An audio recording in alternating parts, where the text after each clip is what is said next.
and welcome everyone. I think you're really going to like this.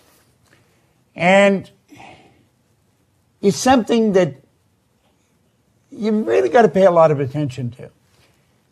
It's not something you learn overnight. But you get studying this, and you can literally have anything you want. Now, if you look here, I've been studying this for 60 years.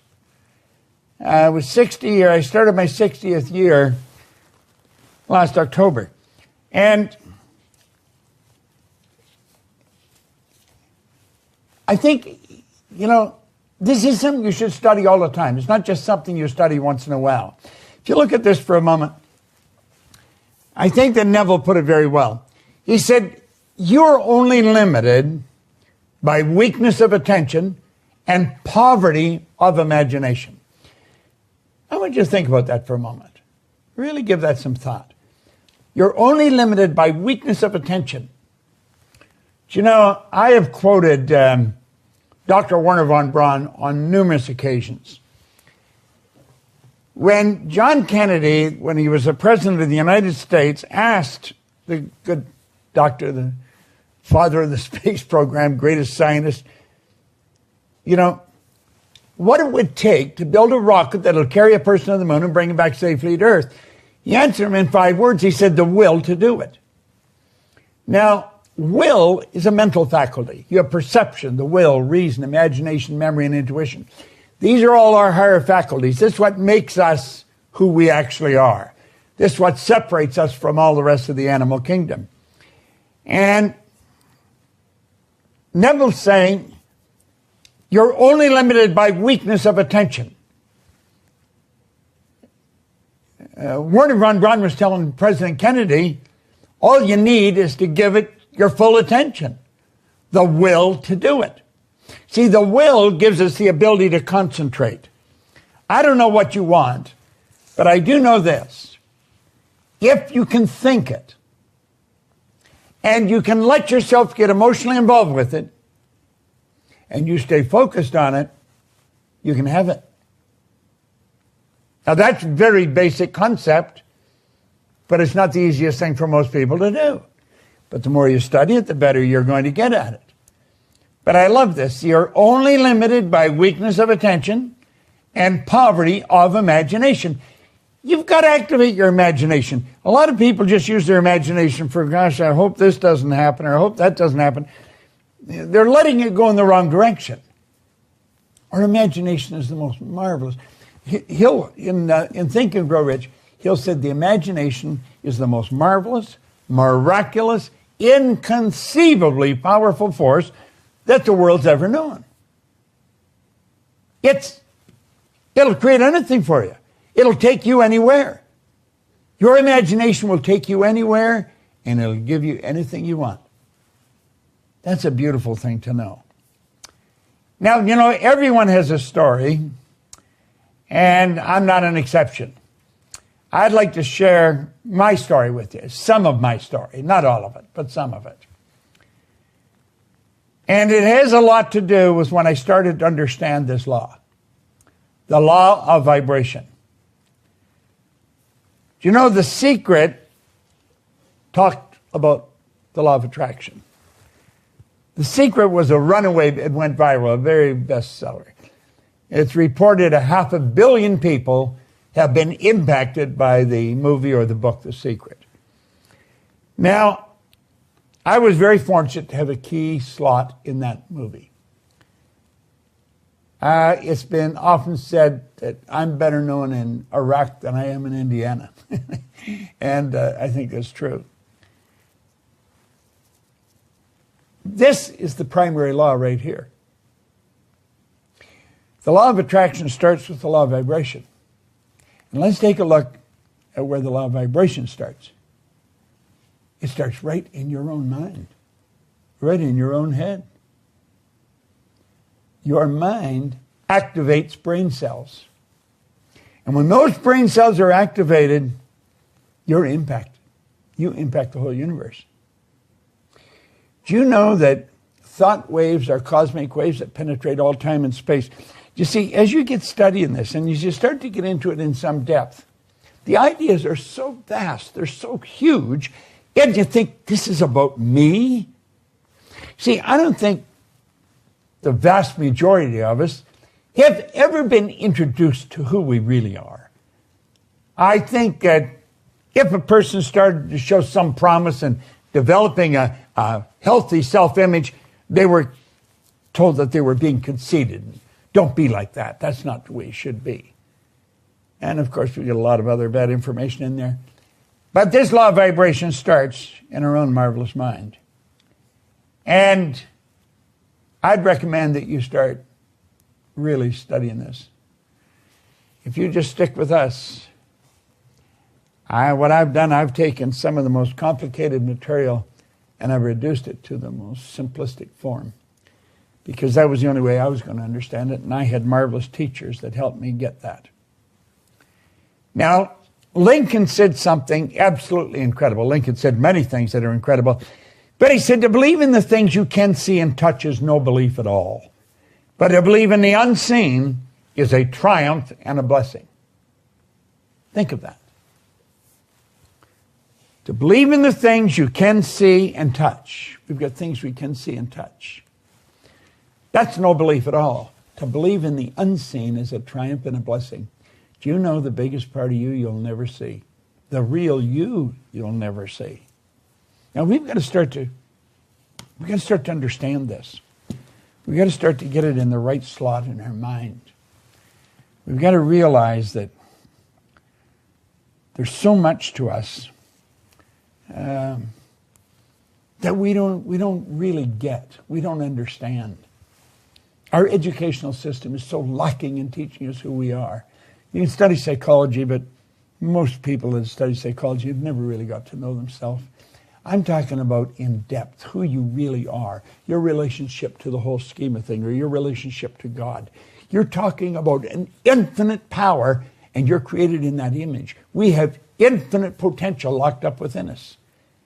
What we want to do is learn how to use it for good in our life. This man changed my life probably as much as anyone in all the years I've been here. Leland Val Van de Waal introduced me to some enormous ideas. That's a slide of Val working in a seminar that he and I and Mark Victor Hansen, Jack Canfield started. I come up with the idea on a plane. I phoned Mark Victor Hansen, and then we got a hold of Val and Jack and got other people. And we put together a thing called the $1 Million Forum. And the idea behind it was we were going to teach people how to earn $1 million by setting up multiple sources of income. It was an absolutely phenomenal program. Now, we had some phenomenal teachers in that program. I mean, it was really a mind blower. It was so good. And Val, of course, wowed them all. He's gone now, God bless him, but he had such an impact on my life. And he helped me, he got me into things that I never thought of in my life. He was the one that first told me about this. He says, those who tell stories rule society. He said, learn lots of stories, Bob. Because he said, you are a story. You are a story. Now think about that. You are a story.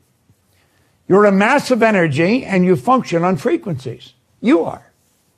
Now think of that. You may not think of yourself that way. And then you might say, what's this got to do with anything? Well, if you really understand it, you can attract more money, all the money you want, as a matter of fact. You can attract good health. You can attract great relationships. You can attract phenomenal business. I sat down on a sofa in a room by myself, a little house on Maplewood Lane in 1973, and I said, I'm going to build a company that operates all over the world. The lady that introduced us, Mikey Steller, is our Chief Operating Officer, and she's also our Marketing Director. And I sat down to watch television one night, which I very rarely do, and I only watched it for a few minutes. I thought, I don't want to watch this. And as I was getting up, my phone rang. And it was Mikey on the phone. This would be maybe 2-3 weeks ago. And she said, Bob, I just got a call from Betty. We're in every country in the world. I thought, wow. I wrote that in 1973. I was intellectually involved and I got emotionally involved. But I was it. I was the company. There was no one else. I was by myself. That's what I wanted to do. If you don't know what you want to do, you're going to drift. You're just going to float around like a leaf on a windy day. You're not going to go anywhere. You are a mass of energy and you function on frequencies. And Val really helped me understand that. Val Vanderwall had a very strong spiritual understanding. And he said, Bob, if you take a picture of yourself with a Curlian camera, you're going to see yourself as a glistening, radiating, gleaming form. Semyon Curlian was a Russian photographer back in 1934, and he perfected Curlian photography, what we call now Curlian photography after him. When you photograph mass, you can photograph the energy coming from it. You can photograph a plant, and you'll see there's a vibration coming from the plant. Everything vibrates. A garden rock is vibrating. Everything moves. Nothing rests. Now, why am I telling you this? I'm telling you because I think it's a mighty important thing for you to really understand. You see, energy functions on frequencies, and that's what you're made of. Your body is a mass of living energy. A frequency is a level of vibration. That's exactly what a frequency is. There is an infinite number of frequencies. Remember I said you can think, activate brain cells, and you send off a charge of energy. Now stay with me here. This is so important, yet it's so misunderstood. There's an infinite number of frequencies. Every one of those little purple lines represent a level of vibration. Now, do you know, Albert Einstein, God bless him, he sure had his act put together, didn't he? He said, everything is energy, and that's all there is to it. Match the frequency of the reality you want, and you cannot help but get that reality. It can be no other way. This is not philosophy. This is physics. Now, this is what we teach here at the Proctor Gallagher Institute. We teach you the primary cause of the good that you desire. You take care of the cause, the effect always takes care of itself. In fact, Emerson said the law of cause and effect was the most important law in the universe. I don't know if I agree with that, but he's certainly pretty close to it if he isn't right. Everything is energy. Now think. That's all there is to it. Everything is energy. Everything.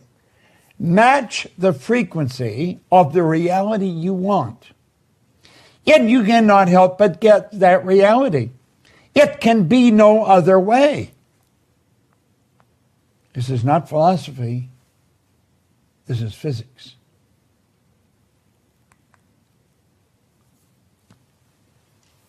Earl Nightingale said essentially the same thing in 1959.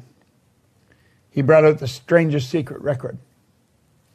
Right at the beginning of that recording, he talks about the good Dr. Albert Schweitzer being interviewed at an airport in London when he got off a plane.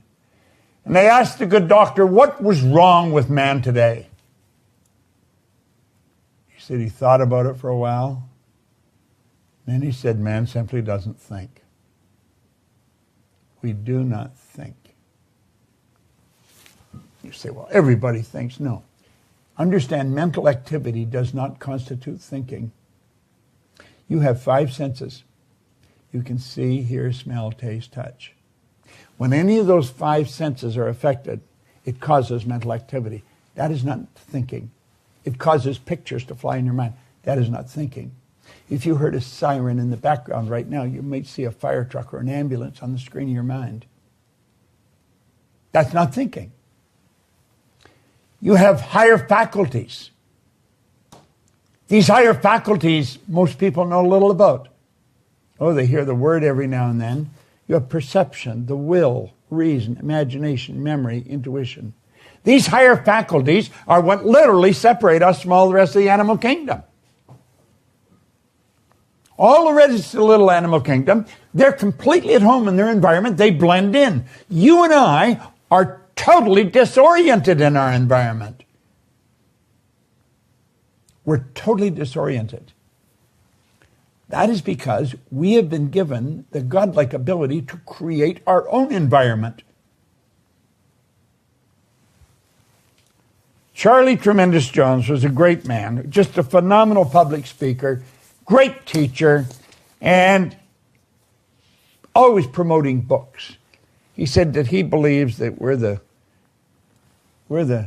composite of the books we read and the people we associate with. I'm inclined to agree with him. Well, as you start to listen to Earl and The Strangest Secret, a lot of things started to happen to me. And it changed all kinds of things in my life. Now, there's the two men that both ended up being mentors of mine because I worked with them. I worked very closely with them, but it was as a result of me listening to this recording. I was listening to this recording and I thought, it would be phenomenal to work with them. Well, it was in 1966. I went to visit them. And I decided I want to work with them. And you see, it was what they would teach me, what Val would teach me, that helped me understand how I had done what I did. You see, Ray Stanford sat down with me and he put an R on a sheet of paper. Then he put 3 letters down beside it, 2 H's and a W. Now he said, Bob, let the R represent results, and let the 2 H's and a W happiness, health, and wealth. Then he asked me if I thought he was a happy person. I said, yeah, he seemed pretty happy to me.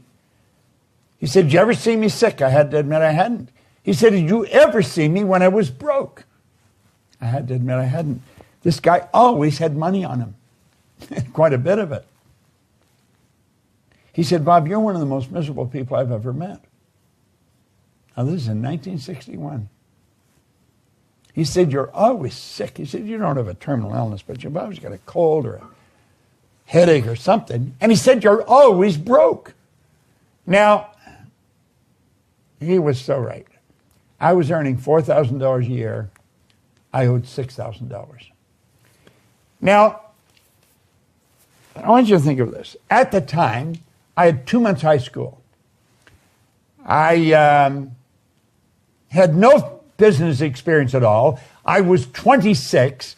I had left school when I was 15. I worked all over the place. I was in the Canadian Navy. I worked in bars and in factories.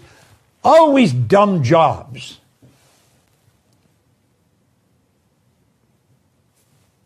No wonder I was unhappy, sick, and broke. I studied nothing. I read nothing. He said, do you ever read anything? And I said, no, I can't read. And that's when he introduced me to this book.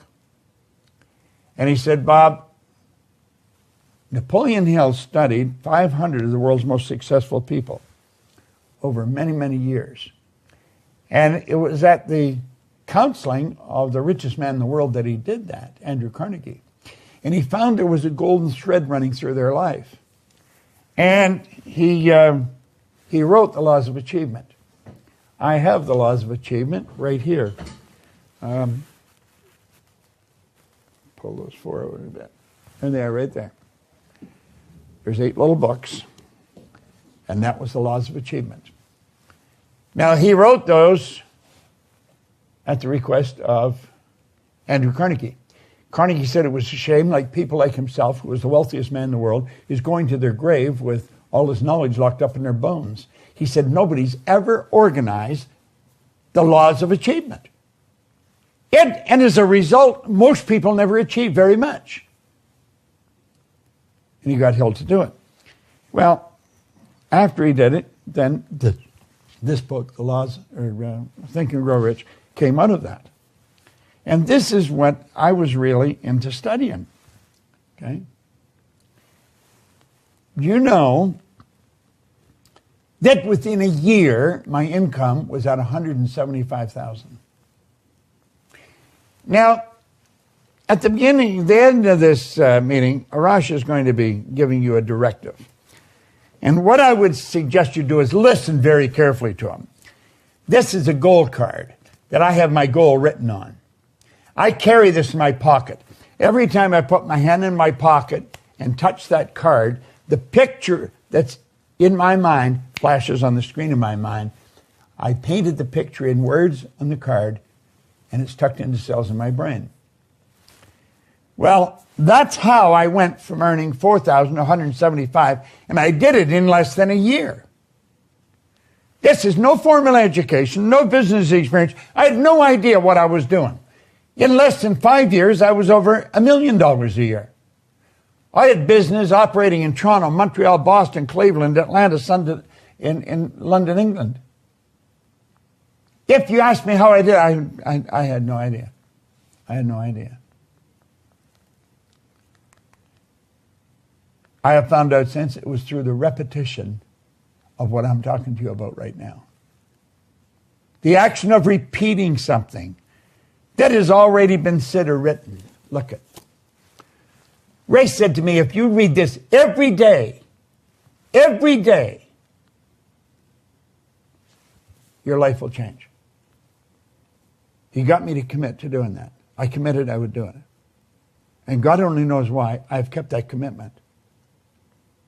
In my 60th year, every day. I don't read a lot of it. I just open and read something. Right here. That's just where I open it now. Remember, too, that all who succeed in life get off to a bad start. And they pass through many heartbreaking struggles before they arrive. The turning point in the lives of those who succeed usually comes at the moment of some crises, through which they're introduced to their other selves. Yeah. Just read that. I mean, that's inspirational. You learn something from that.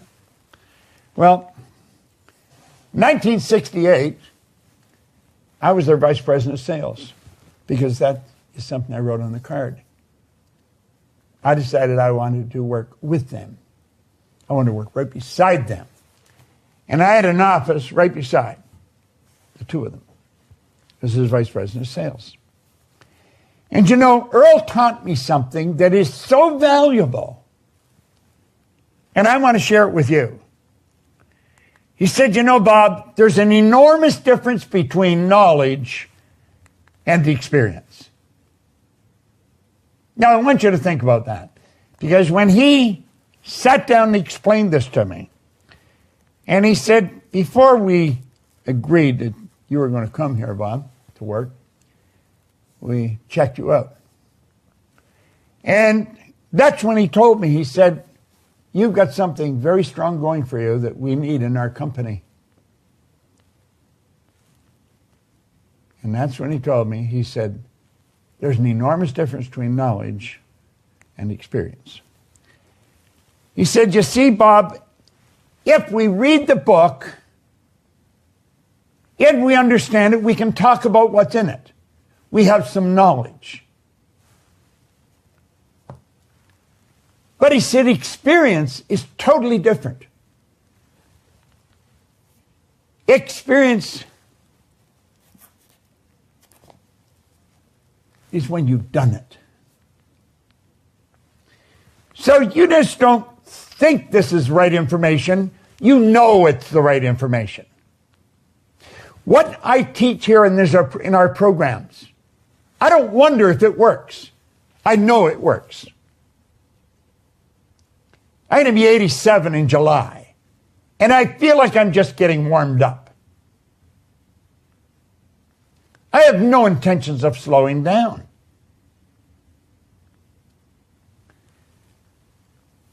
We earn millions of dollars. We operate all over the world. And I believe we share some of the most powerful information in the world.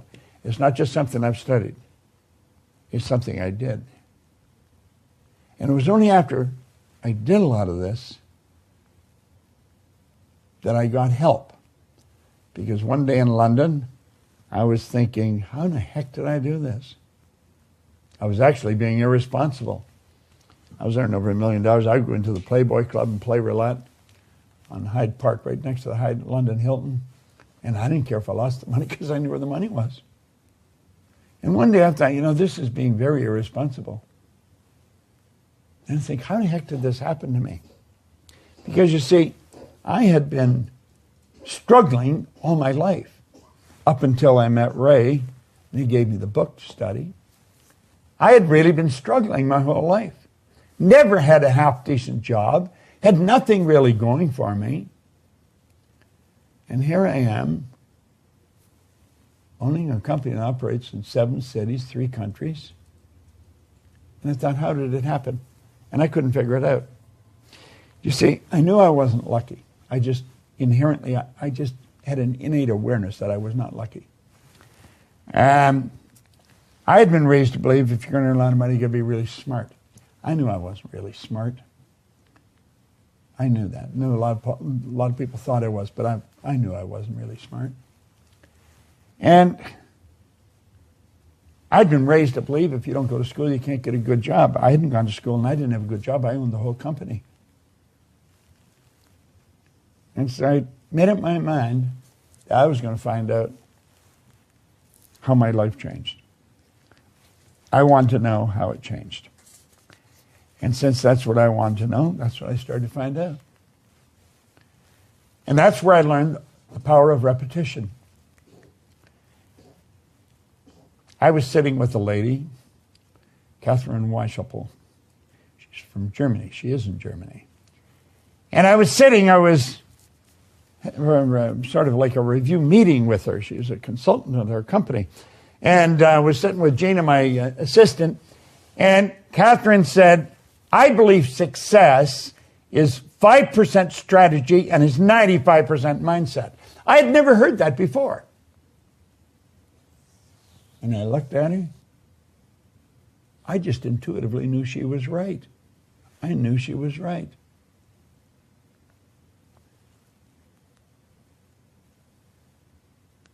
I would go back to when I was on the street in England, I don't even know if I knew what strategizing meant. I didn't feel bad not knowing. I mean, why would I know? I hadn't gone to school. I'd never been in business, Success is 5% strategy, 95% mindset. You see, it's all about the mind. It's about your marvelous mind. Now, before tomorrow, I'm going to show you different concepts. I'm going to explain them so that if you had a 15-year-old, the 15-year-old would understand it, believe me. I pride myself in explaining things in a very simple manner. I don't want to complicate it. The people that taught it to me did that. They kept it very simple. It's about your marvelous mind. As Van de Waal taught me, he says it's all in awareness, Bob. He said there's a marvelous inner world that exists within us. And the revelation of such a world enables us to do, to attain, to achieve anything we desire within the bounds or limits of nature. Now listen, this is vitally important information.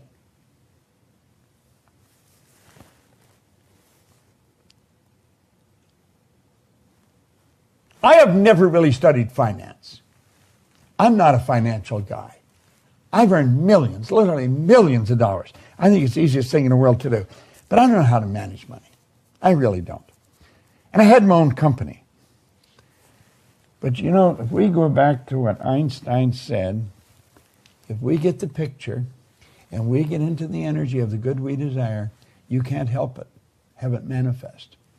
Around 15 years ago, we had a lady come to the seminar who was a securities attorney. Well, we've got a little friend here. And Sandy Gallagher was a securities attorney, very successful one. She became fascinated with what we were teaching. One thing led to another. I'm going down the road pretty fast here. And Sandy Gallagher became my business partner. Sandy is really a financial genius. She really is. She was buying and selling banks, turning banks public. Here's Bob, knew nothing about finance. And I attracted the perfect business partner for me. And I could just go ahead and do what I love doing. And I knew that our company was in good hands with that. And Sandy runs our company. She is the CEO and the president of the company. Now, why am I mentioning this? You've got to become aware that you can and will attract whatever you require to cause whatever picture you're holding in your mind to move into form. It's not an accident. There is a marvelous inner world that exists within us. And the revelation of such a world enables us to do, to attain, to achieve anything we desire within the bounds or limits of nature. Now, that law or that truth was taught to me by this man. He taught me so many things. God, I miss him. Val and I became great friends. We did a lot of work together. I think of Val, he was a big guy. I've always been not that big. I think I was about 135 pounds when I started to work with him.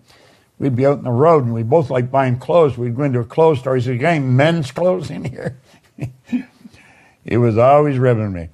He said, "You know, this guy has to run around in the shower to get wet." I think what he was doing was making excuses for him being as big as he was. But sure, a great guy.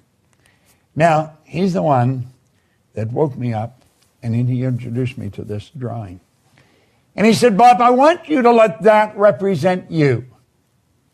And he said, the big circle represents your mind. The top half of it is your conscious mind. And the bottom half is your subconscious mind. Now, you've been reading a lot about this, but I would suspect that you're very confused when you read a lot of this stuff. I think one of the best books on the subconscious mind is Dr. Joseph Murphy's book, The Power of the Subconscious Mind. It's a phenomenal book. If you don't have it, your library is not complete. And at any rate, he taught me this drawing, and he said, when you think of yourself, you got to have an image. You got to understand the mind is everything in your life. You got to learn how to work with it. Now he said, let's look at it this way. There's the mind, and there's a positive sign and a negative sign. Now he said that actually represents a law of polarity, the law of opposites. And he said here, a power flowing into your consciousness. And when it flows into your consciousness, you create thoughts.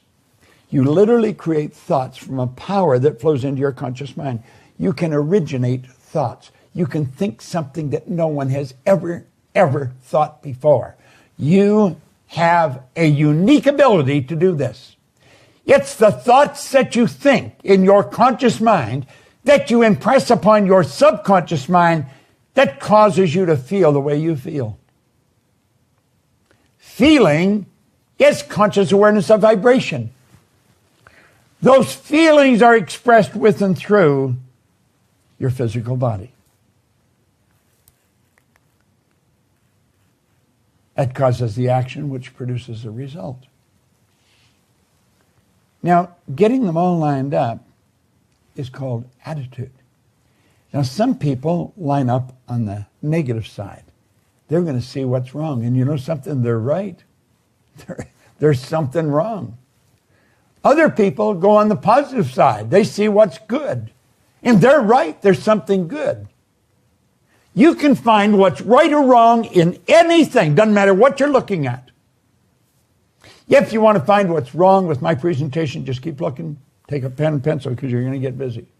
Or if you want to look at what's right, look at that. There's a power flowing into our consciousness, and we have the ability to think anything we want to think.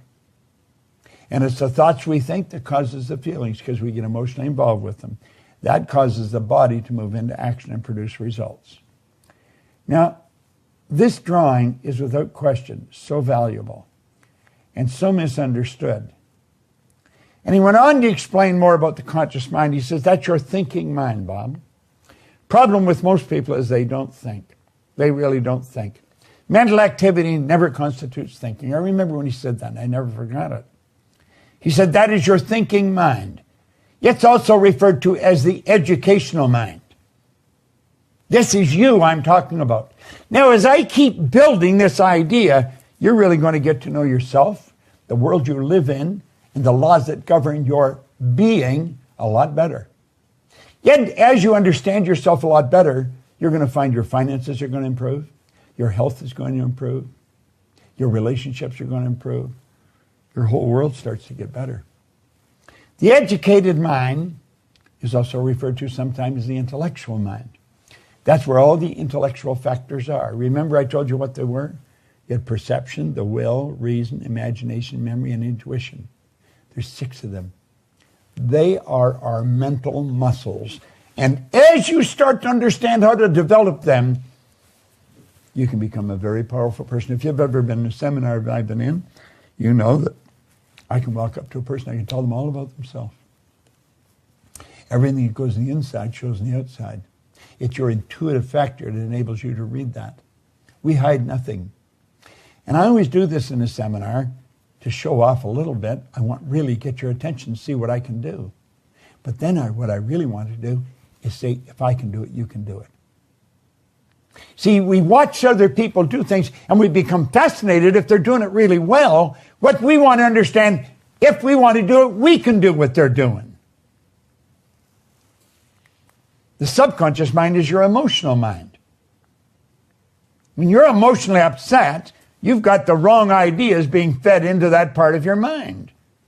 Now, over here on this side, because you can think, you have the ability to choose. And because you can choose, you can accept or reject everything that comes down the road.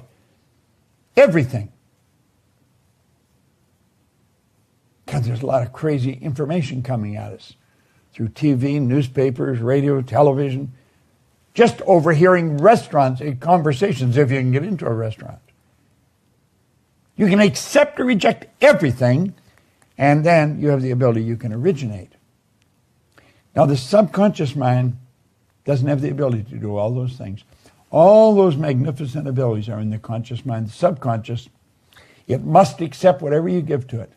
Must. It has no ability to reject.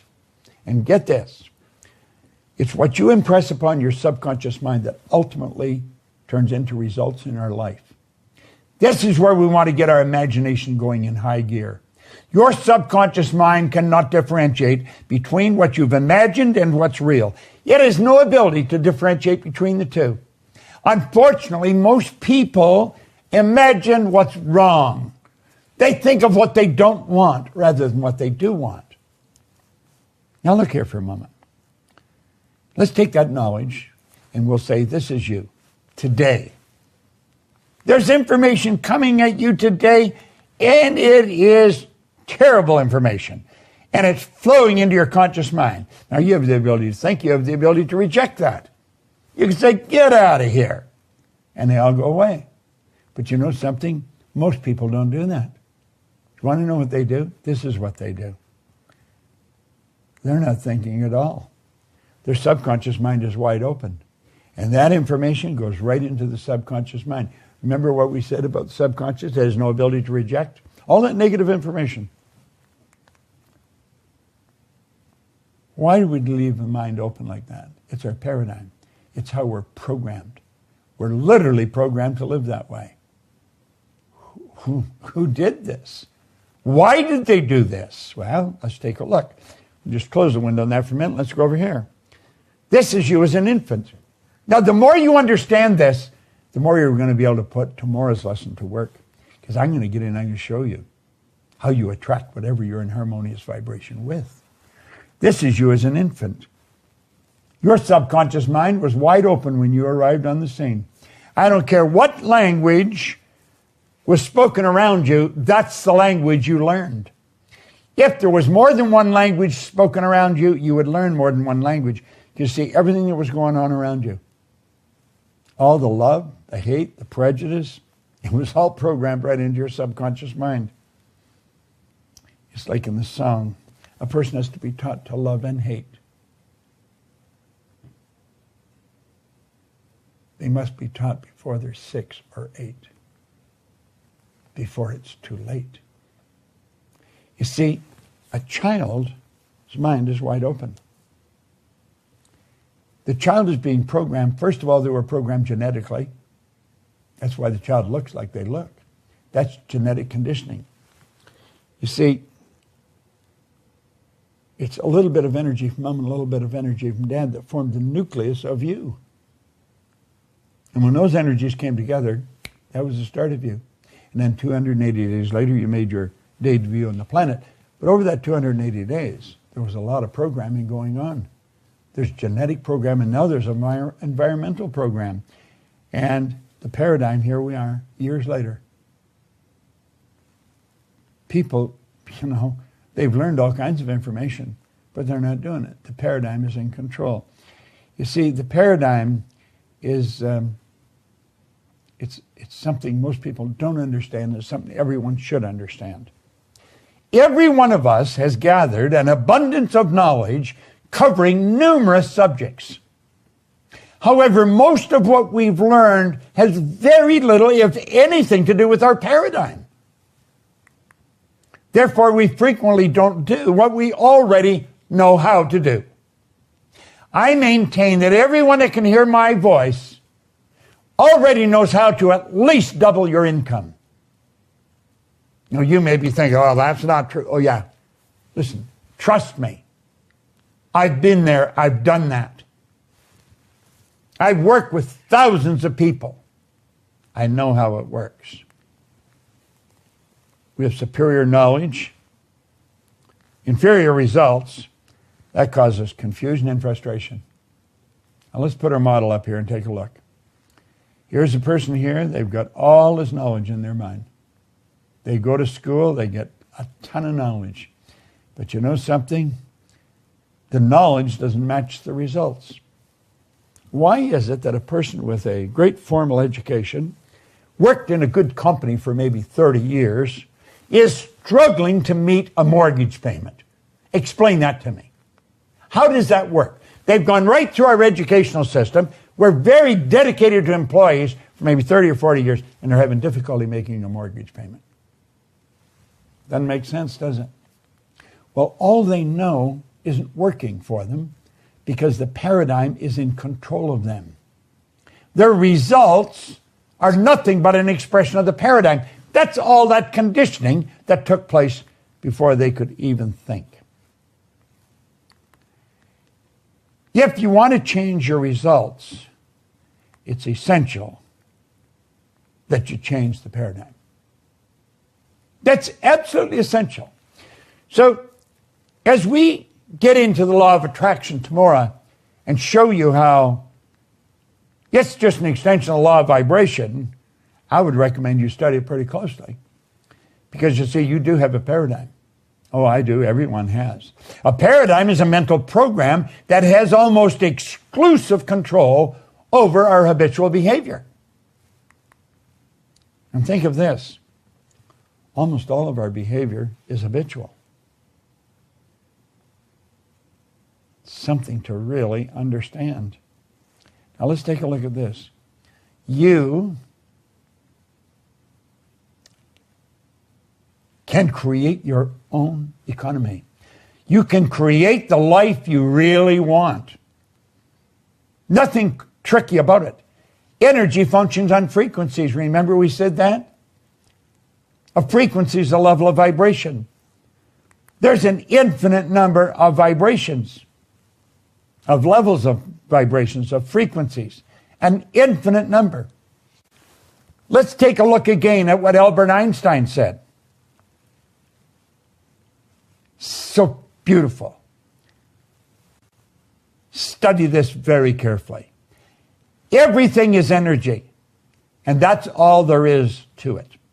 Match the frequency of the reality you want, and you cannot help but get that reality. It can be no other way. This isn't a philosophy.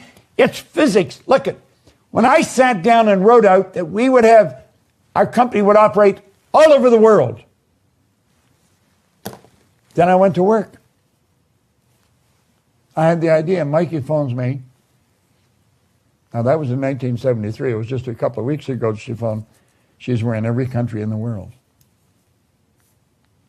Here's the trick. Decide what kind of a life you actually want. Quit fooling around with your life. It's too short. Then say no to anything that isn't that. Decide what kind of a life you actually want. Then say no to everything that isn't that. Now look here.